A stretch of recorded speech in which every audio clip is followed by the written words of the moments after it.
সকলে গায়ে গায়ে ডান হাতে দেয়। আউযু বিল্লাহি মিনাশ শাইতানির রাজিম। बिस्मिल्लाहिर रहमानिर रहीम।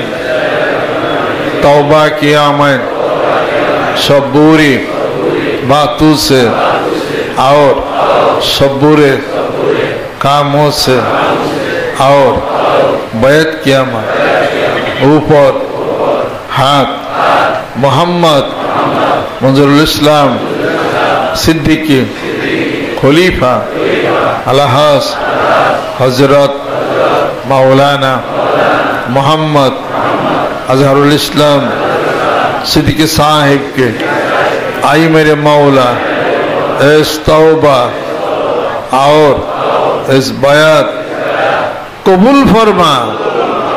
सकाल बिकाल एक जिकिर करब इंशाल्लाह ताला, 2 बेला कुरान शरीफ तेलावत कर, 5 वक्त জামাতে নামাজ আদায় করব।